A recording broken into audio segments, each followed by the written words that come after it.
Good morning. Welcome members, friends, and visitors to the Unitarian Universalists of the Chester River.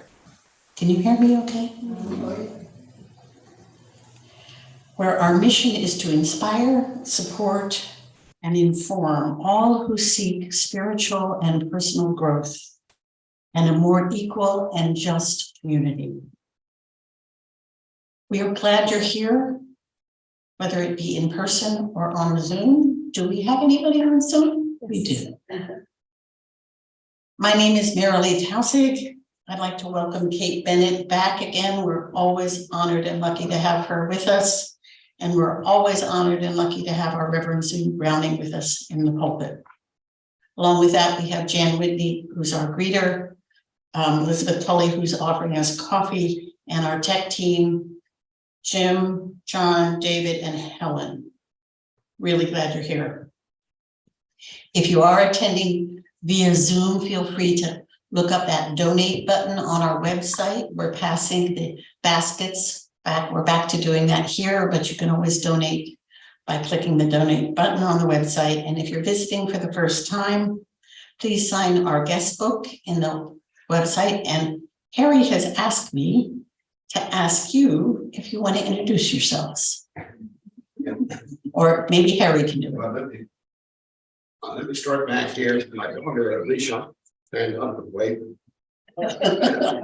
And she did all the work for all the boards on the display boards on the white funeral procession. And this is my grandson Gregory. And from Seattle, Washington area, son Lee. And some really old folks are here. I went to high school with them, graduate class of 55, North Carolina, Maryland. Welcome. Glad all of you are here. We're so grateful that you're here. Couple other announcements.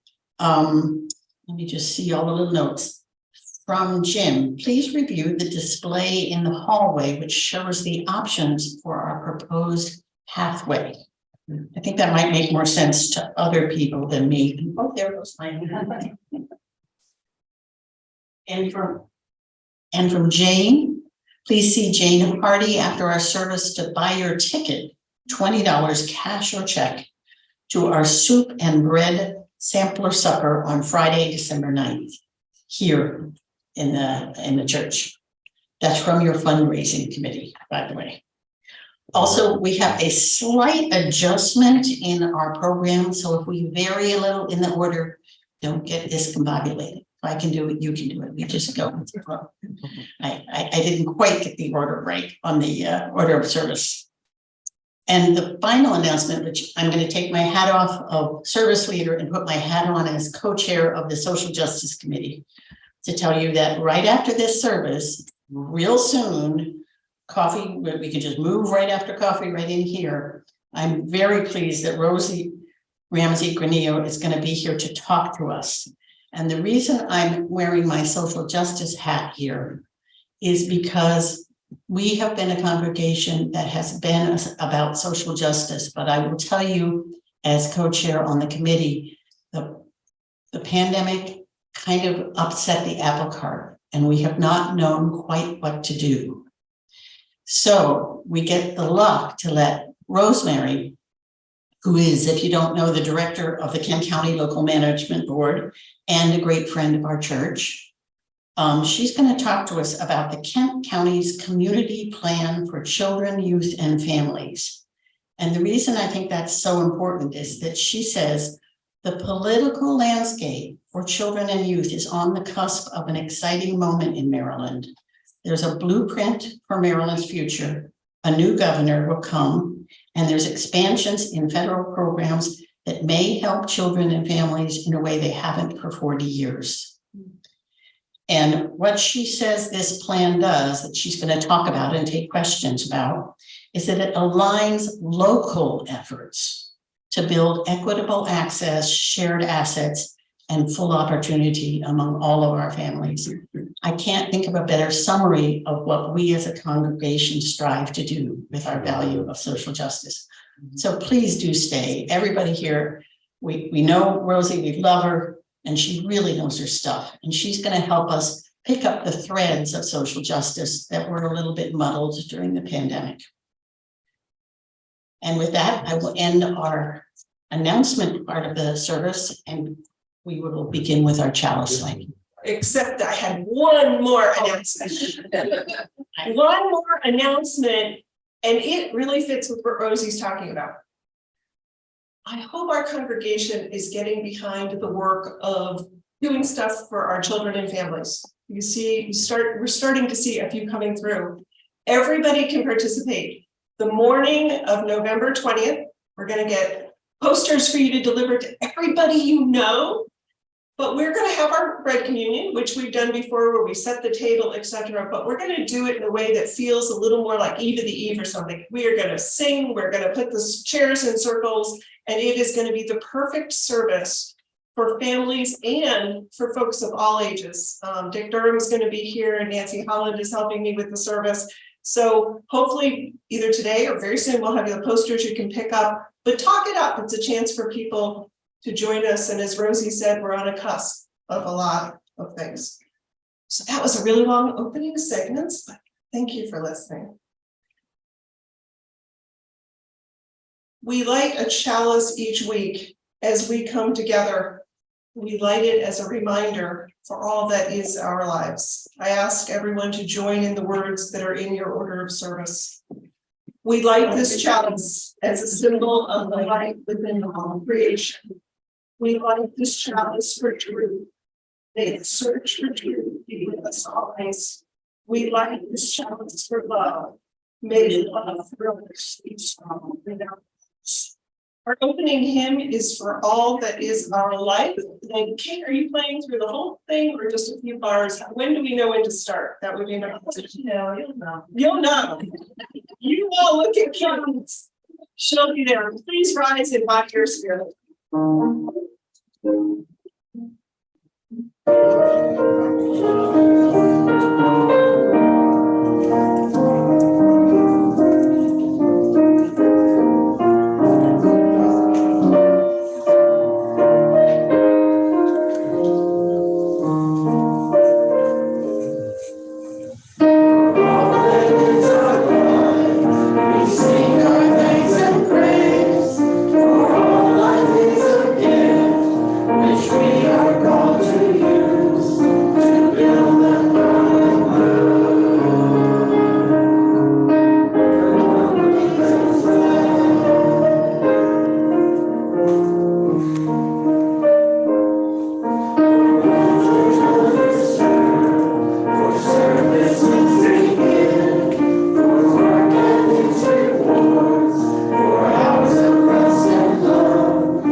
This is the first Sunday of the month, and we are always pleased to have a theme each month that we share with all Unitarian Universalists. And the theme this month, this first Sunday, is change. I can't think of anything more apt in this election week than thinking about how we change, how we try to change, how we fail to change, and how we cope.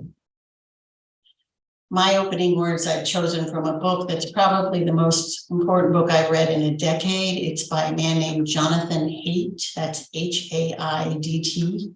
The book is called The Righteous Mind, and it talks about how we change and how we don't change.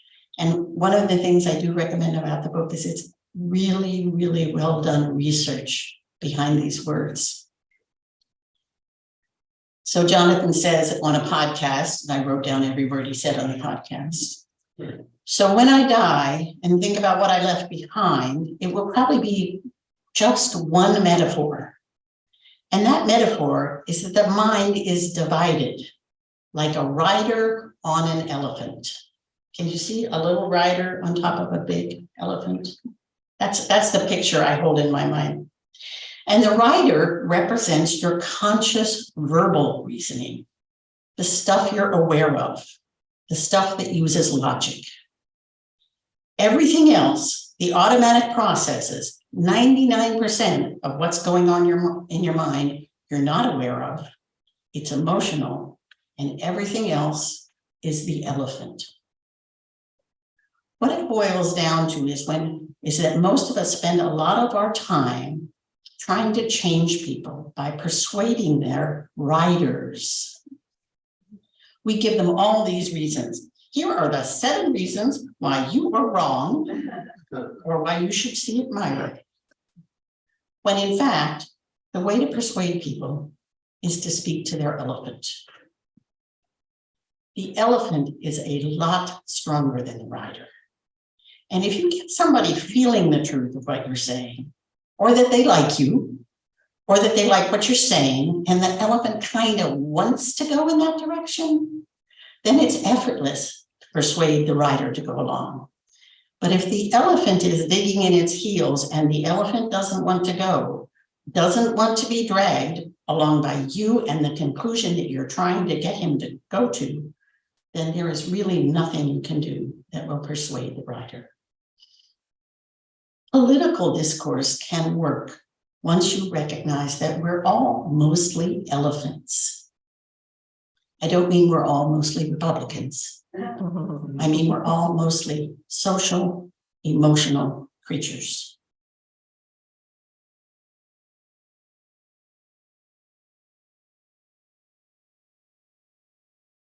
As we ponder that reading, I invite us now into a time of reflection, our time of meditation.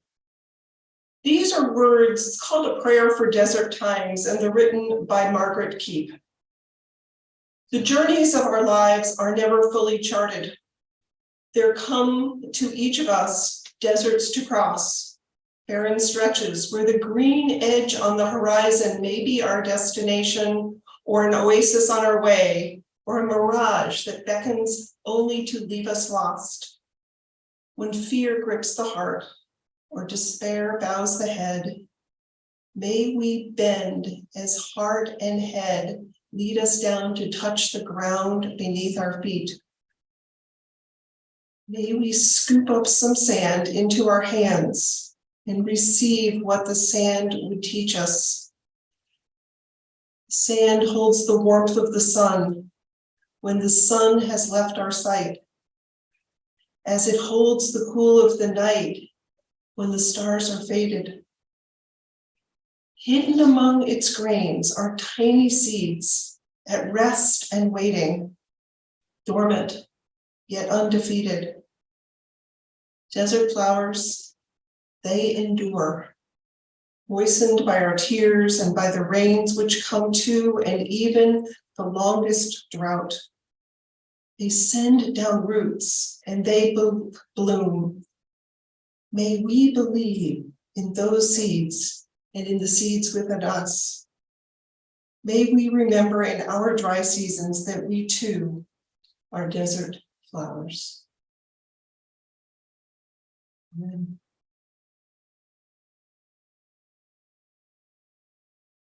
Journeys of our lives are never fully charted. And each week when we come together for joys and sorrows, joys and concerns, we are touched by the words of one another. I invite Marilee to lead us in acknowledgements of the heart.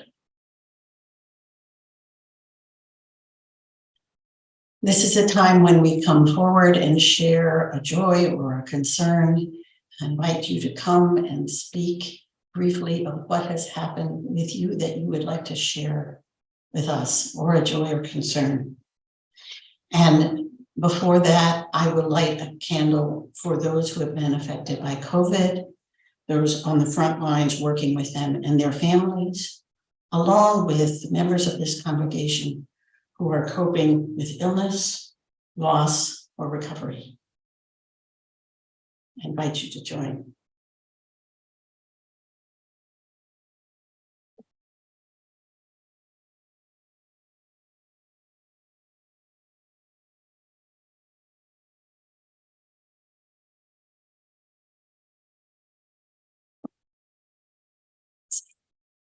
Two things to share. One's a joy and one is a concern.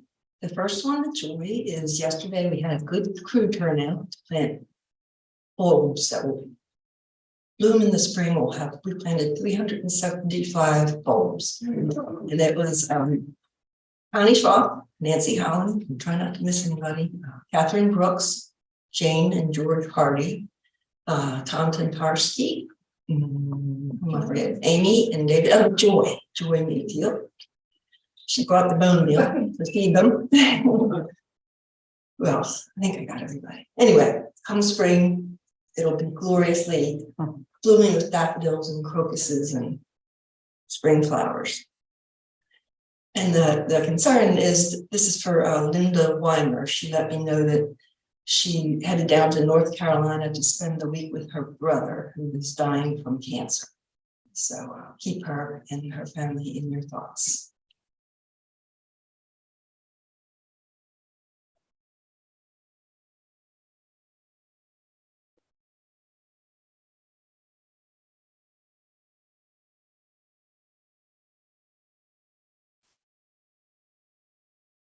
while I was gone, I was in Nantucket. And while there, we had a memorial service for my son who died in July. And since he loved Nantucket and he loved the ocean, I had the privilege of spreading some of his ashes in Nantucket Sound, and it was a lovely service.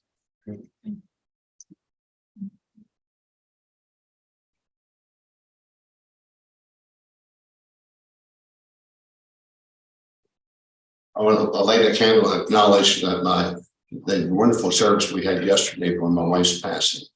And it was many people turned out. The people I hadn't seen forever. It's a shame that's the way we get together. But my daughter Alicia did a lot of the work.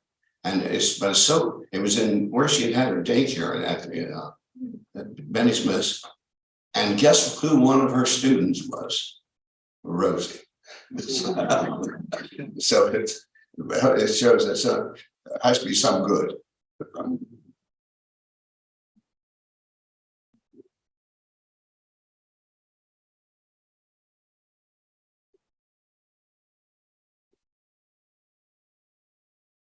That makes me feel like we're family. For all the joys and concerns spoken aloud and those we hold in our heart, let us take a moment of silence.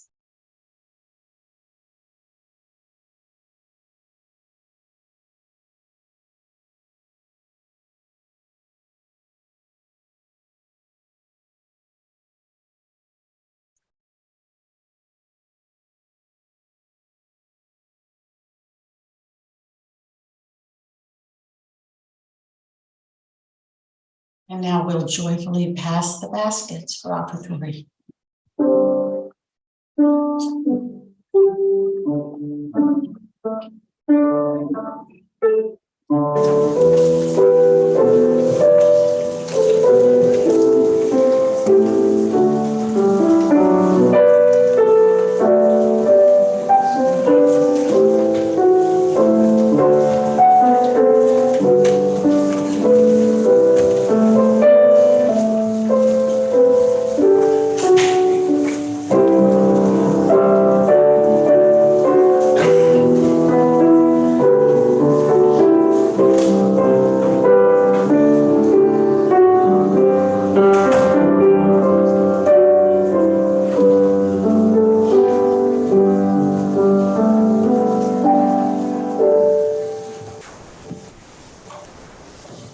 And now we're going to do the reading. The reading is from the book that I have found was most influential for me this year. It's by Monica Guzman, who is the communications head for Braver Angels, which is the leading depolarization organization in the United States. Her book is called I Never Thought of It That Way: How to Have Fearless, Curious Conversations in Dangerously Divided Times.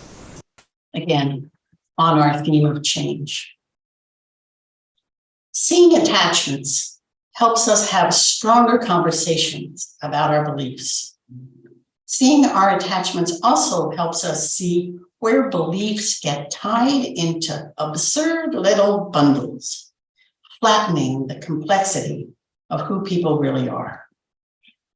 Guzman goes on to name this flattening as othering, and she says about it, othering can save us, save the day when it rallies us against a shared threat. But here's the thing, too often, othering makes monsters of good people. It makes hate easier and reasonableness harder, and it takes very little to spark. When we look at each other, we don't see reality. We see an exaggerated fiction that distorts people's actual beliefs. A study released in 2019 found that on average, Democrats are off by 19% when estimating what Republicans think. And the Republicans are off 27% when estimating what the Democrats think. Republicans surveyed thought, for example, that 38% of Democrats rejected the policy of open borders. when in reality, 71% of Democrats reject that. And the Democrats did no better. They thought that just half of Republicans believe that properly controlled immigration can be good for the country, when actually 85% of Republicans agree with that statement. Let me just repeat something I said at the beginning of that little stat. When we look at the other side, we don't see reality. We see an exaggerated fiction that distorts people's actual beliefs. Each side thinks the other side despises them about twice as much as they actually do. And everything is colored with the need to win. Once we have an us, we are pretty hardwired to find a them. Once we suspend our goodwill and even our good sense.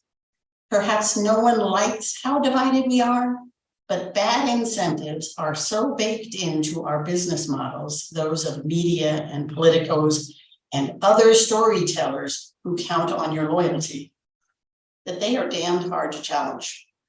The more predictable your beliefs are to institutions that crave your attention, the more reliably they can tell you stories that keep you hooked. Believing what you see across the political divide is like believing what you see in a funhouse mirror.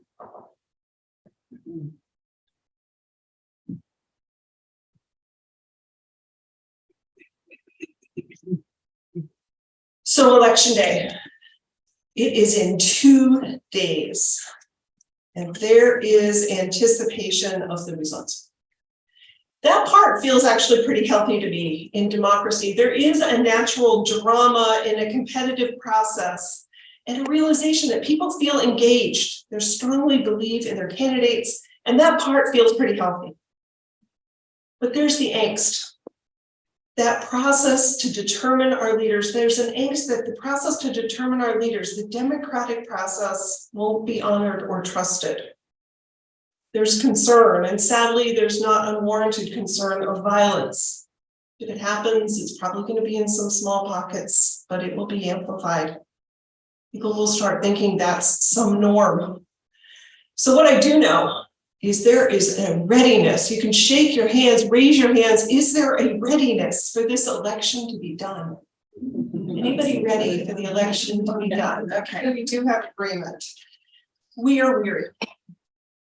So I speak from this pulpit very aware that I cannot, will not, and should not endorse candidates from this pulpit for very good reasons.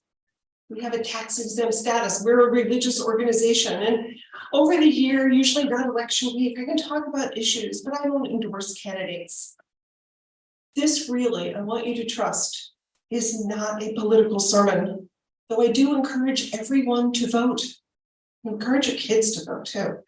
This is part of our Unitarian Universalist values. It's listed right in our principles, the democratic process. I believe it's principle number 5.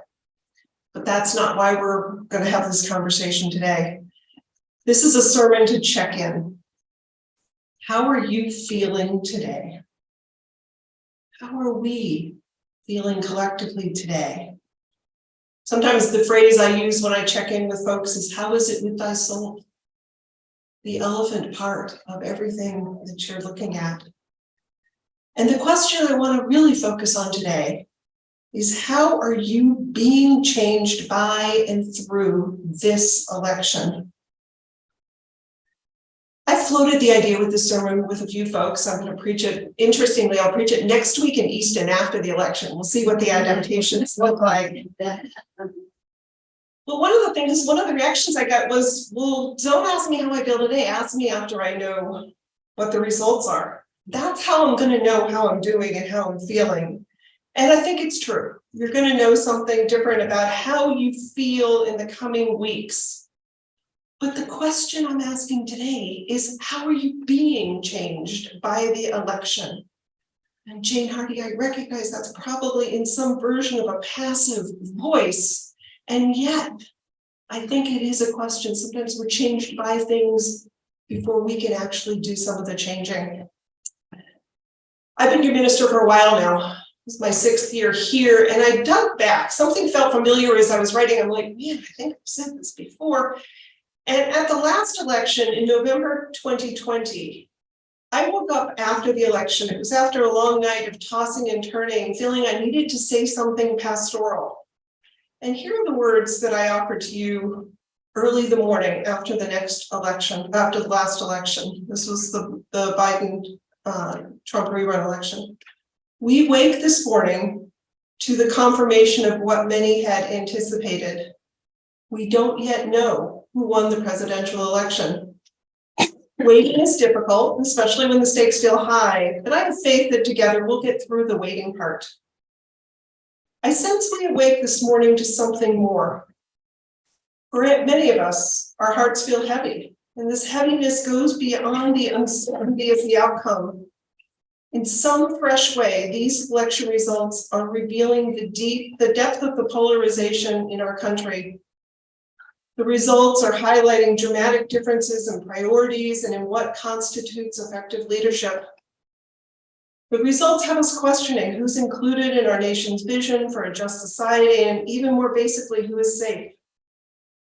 I sense that while we had hoped to experience relief in the election being over, instead today, many of us feel a combination of sadness, frustration, or worry. Or, I noted, your experience may be completely different than this. That was 2 years ago, my friends. And I'm wondering how much things have changed. We've lived with a sense of polarization for a while. It came up when I was interviewed for this position in 2017. So as we think about this divide, whatever it is, it's not new, you're thinking about it.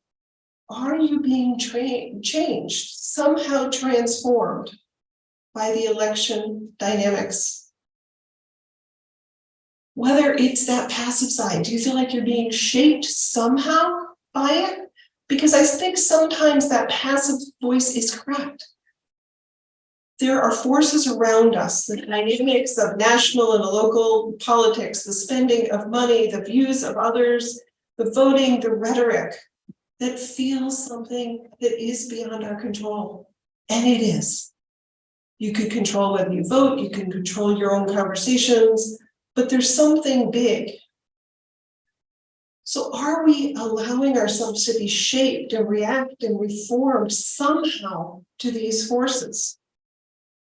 Because we're not being changed somehow. I don't even know what it is. I'm going to give you some examples of what it might be. But as long as we're not fixed in place, there may be dynamic possibilities we've never seen.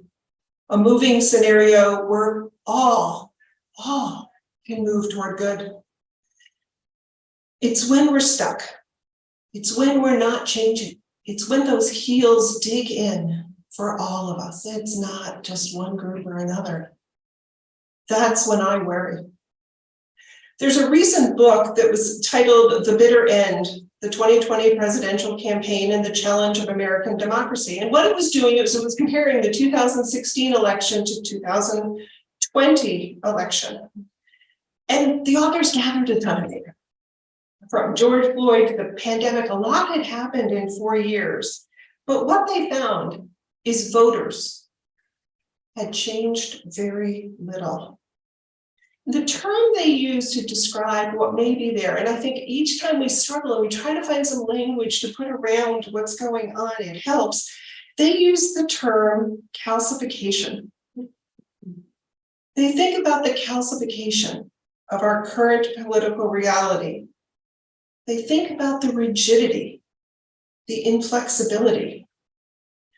It's not that it's new. It's taken a long time coming, and it's unlikely to change for a while.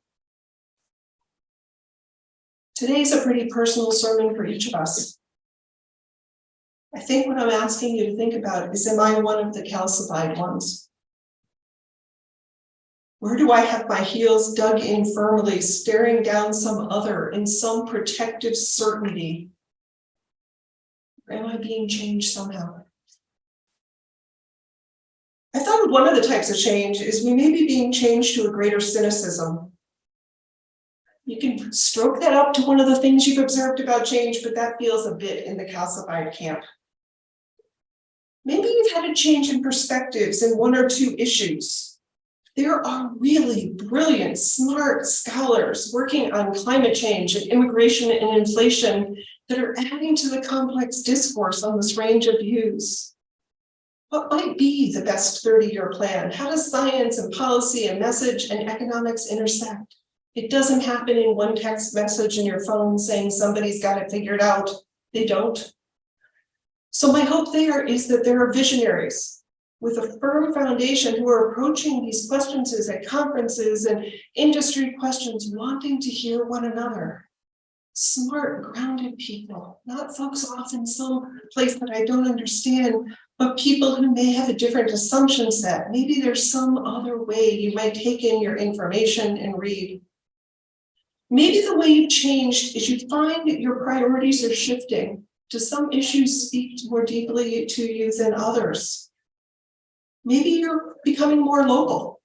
Maybe you're saying the big stuff out there is overwhelming, but locally, here's how I can build a new relationship. Maybe you've shut off an account this week.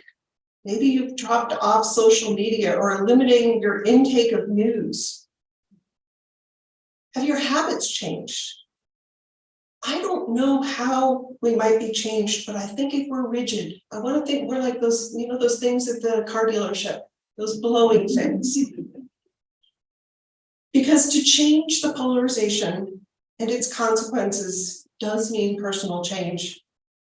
And it's hard not to dig in with greater certainty. It's not an invitation to give up on your values or what your core belief is on equity or kindness. It's the reality that we're all not going to move towards something bigger and better if we're fixed in place, denying what's going on. So I thought I could actually test this group, see if you're awake right now. I was trying to think if I could get a good argument going in this room. I personally hate the term like-minded. I know that's not true. So what I came up with was this. Is there ever a good use for Roundup in your garden? Is there ever a good use for Roundup in your garden? Ponder that. How many people here, I don't know, is confidentiality there? Do you use Roundup? I can tell you, my husband and I, he's an anti-Roundup person, but we are now using it on those darn plants underneath the gravel driveway that were driving me crazy. We adjust. But if we have that discussion, let's say this becomes the Roundup sermon. Oh yeah, the day that's 2 days before the election went crazy about Roundup. What would you like to learn from somebody who has a deep belief that weed killers make some sense? Would you be open to learning? Would it matter who it was that was teaching you about their use or denial of the benefits of Roundup?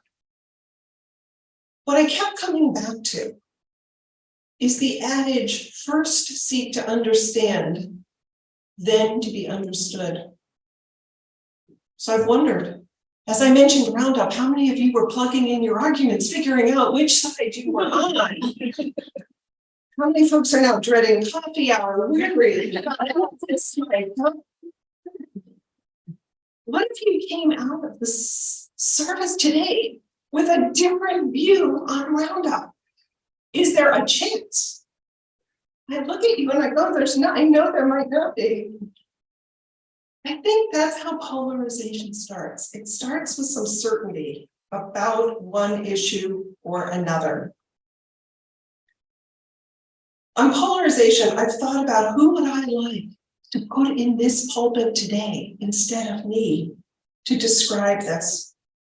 And the image that kept coming to me is Jimmy Carter. Mm-hmm. Jimmy Carter was a Democrat in different times. Pretty average president, I think, by a lot of standards, but he's gone on to change and evolve and to think about issues in fresh ways. I know I visited the Carter Center And I'm like, I want to ask Jimmy Carter, who's 98, what he thinks about polarization. What I do guess, and I know he's a Sunday school teacher, I think to this day, is he'd start by saying people need to be open to change. He did actually write an editorial this past year, and it's a fairly long editorial where he goes on about his fears for our democracy. And in this longer article, this is what he says about polarization. We must resist the polarization that is reshaping our identities around politics. We must focus on a few core truths: that we are all human, we are all Americans, and we have common hopes for our communities and country to thrive. We must find ways to re-engage across the divide respectfully and constructively by holding civil conversations with family, friends, and coworkers, and standing up collectively to those forces that are dividing us. Our great nation now teeters on the brink of a widening abyss. Without immediate action, we are at genuine risk of civil conflict and losing our precious democracies. Americans must set aside differences and work together before it is too late. Sort of loaded sentences. It's a call to set aside differences, but it's also a call to fight against what is dividing us. And there are places where people are being misled. It's a lofty goal, and it doesn't come with a lot of scaffolding. What we do know is that the path stays impossible without us being open to being changed. When we're each fixed or rigid or calcified, we don't have space to be uncertain. We don't have space to be vulnerable, to see a far off common ground, and to be the one who gets off our pedestal and starts heading in that direction. I think in our certainty, and it is 2 days before the election, we do defend well, maybe, but we don't move. Reverend Robert Walsh is a Unitarian minister who talks a lot about the interplay of everything, sort of called process theology. He notes that it's true, you cannot escape the consequences of your actions or the chances of the world. But what is not settled is how the story turns out. His favorite phrase is nothing is settled and everything matters. He goes on, the meaning of life is not contained in one act or one day or 1 year. As long as you are alive, the story of your life is being told and the meaning is still open. As long as there is life in the world, the story of the world is still being told. What is done, but nothing is settled. Every choice, every act in the new year matters. I'm thinking of the new year now as every act after this election matters. Every word, every deed is making the meaning of your life tell a story. What I think it begins with is noticing change, the change of any sort. Maybe you can observe something about how you are being changed or are changing in response to the election. Maybe today, maybe Wednesday will be your day to take stock. Maybe it's next month. Maybe it's next year. Because as long as we are changing, my friends, there is movement, and ideally change that opens channels of connection. And ideally, those are the kinds of changes I look for.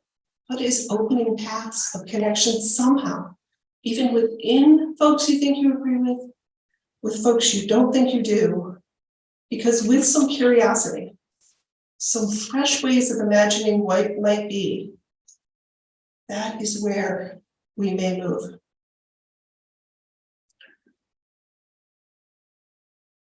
I don't have answers, but I'm leaving with both Roundup, that thing in the parking lots, and something to have you asking this week, not only who won, but how was I changed? May it be so, and blessed be.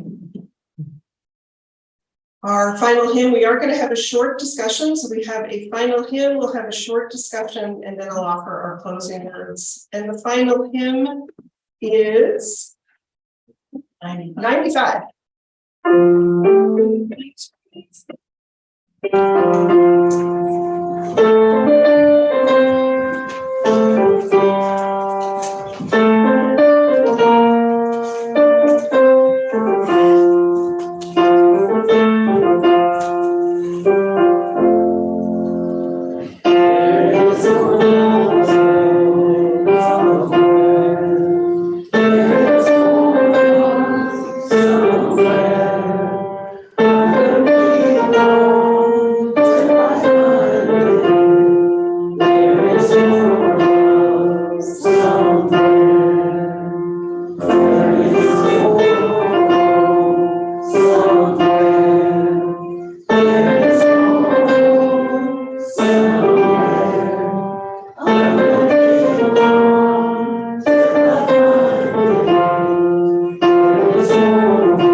So Mary Lee and I haven't coordinated too much, and I can see the time. So we're gonna have about 4 to 5 minutes of discussion. And I'm wondering, and Mary Lee's got a thing, if anyone briefly can think of how they are being changed. If you have a roundup reaction, that's okay too. I was just gonna, when Sue was preaching, I thought of the song, I forget who wrote it, but it's called Frequently Wrong, But Never in Doubt. So I think maybe what Sue is asking is, have any of you had any frequently wrong, but never in doubt No, that about themselves, and how they've changed this election. Oh, and how they've changed in this election.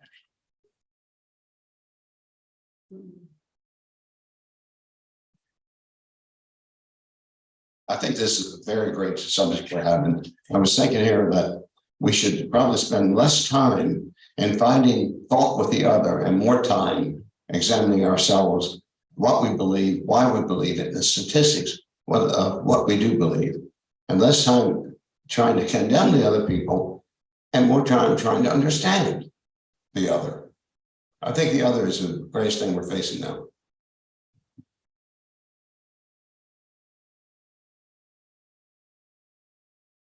Well, my first thought was, what's wrong with a little green in the driveway? but then I realized that I have been fighting a lifelong battle with poison ivy, and I've been spraying it with something called brush be gone. But I try to just focus on the poison ivy. I don't do a scorched earth policy, and that could be applied to the election too. If I could just focus on the misinformation, maybe that would free me up a little bit from my displeasure with the other people. So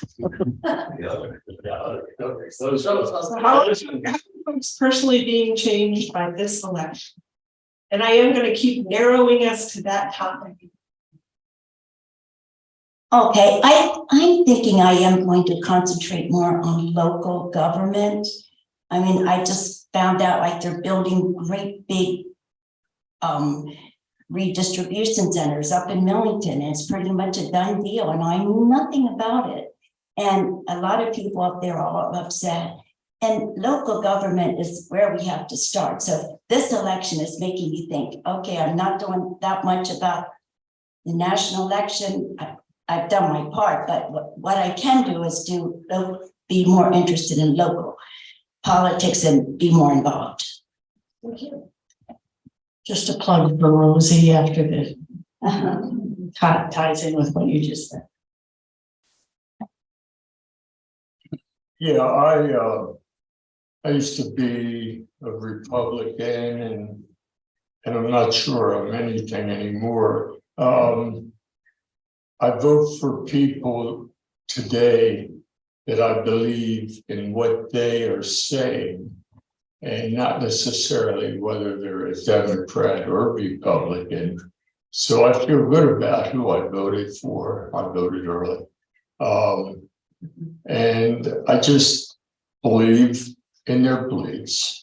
And if they're going to follow through, if they're not just bull crapping around, I think I made the right choices. So that's how I vote. Everybody else, how are you being changed by the election? I put up an American flag.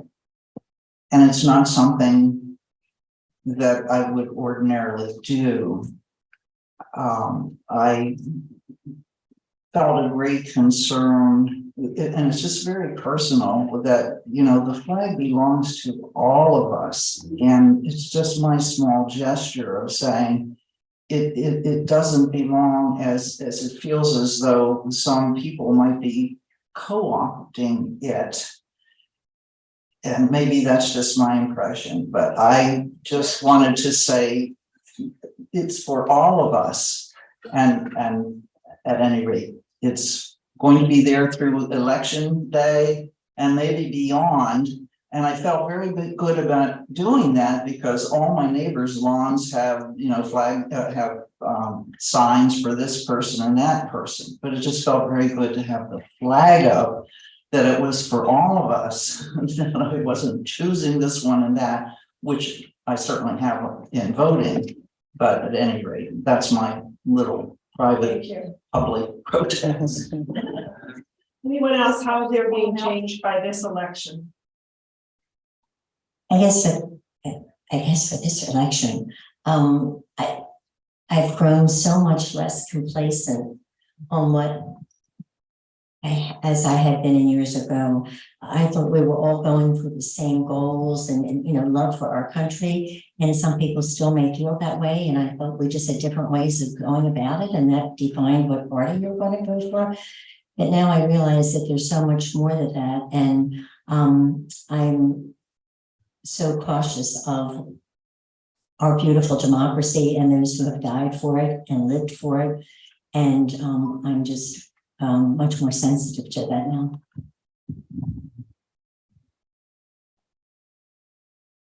With how much people are fighting, I've honestly kind of tuned out. I can't really take having both sides constantly fight each other. So I actually have become more complacent. And although each time you say more or less of something, it's indicating to your body that something feels different. And when you're changing, those who are skiers, if you're going fast enough, you can make the change. Some change. Any observations? It gives us hope. Any change. If anybody else thinks time. Thank you. And Meryl Lee's question, which is the broader question, I think, deserves tons of attention. Which, if I understood your question, Meryl Lee, it's when's a time when you've actually found yourself changing your mind? Right. So changing your mind is all integrated there. And I was really gathering data for my sermon for next week in Easton. So thank you very much. Thank you for playing along. Our closing words today, I found incredibly moving. This is from one of my colleagues, Reverend Sean Dennison, and it's titled "A Letter from Our Better Angels." I think folks know there's the braver angels, better angels. It's all in the same concept. It was mentioned by President Lincoln at some point. But the way I think of our better angels is the folks that take the high road, the more challenging road, where the natural road may be to fall into something a little bit easier. It's written in the form of a letter. Dear one, I'm assuming here somebody wrote to the better angels. We have received your letter and we hate to tell you, well, not hate so much, but we are a bit afraid to say we cannot grant your requests as stated, but we can only remind you of familiar things. First, faith. Faith in yourself and trust in others. We know it can be terrifying to be vulnerable, but it's only when you share your softest side we will be able to break through. Next, hope. Hope is not an empty fairy tale. It is the true story of all times. Human beings like yourself have found ways to create the future when they knew they didn't know how. And of course, love. Love that demands you to cherish all people and not just yourself and your own safety. Love that is not satisfied until every argument ends abruptly when one child says, that hurts. There is so much to learn and relearn. The world teaches you to be hard, to negotiate, to defend, to avoid giving too much and to the wrong people. There are no wrong people. You are also not wrong, and when you encounter the poor, the broken, the unhoused, the unwelcome, you are looking, if you would pay attention, at us, calling to you to answer your own prayers. If you want to change the world first, be sure you are changing yourself. Be tender, be kind, be at peace. Be all the things you wish for. Be your better self. It isn't without cost, but it will be free.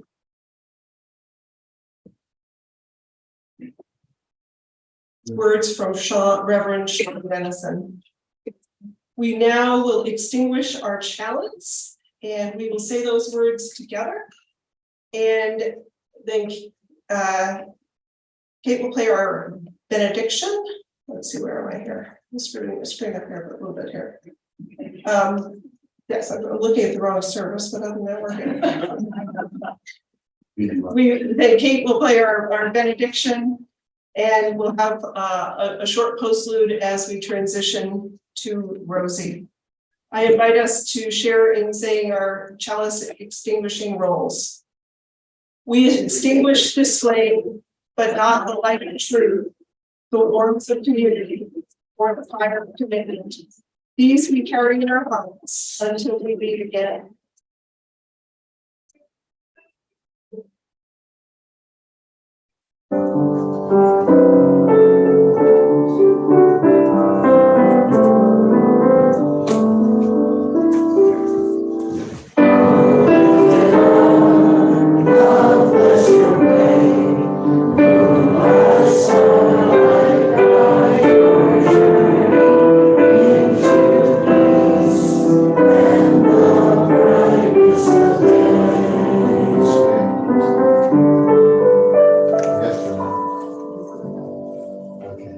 And maybe our postlude, I'm looking at time. Yeah, we have time to hear the postlude and all take a deep breath. We're good. And then Rosie. After coffee, Rosie. Yeah.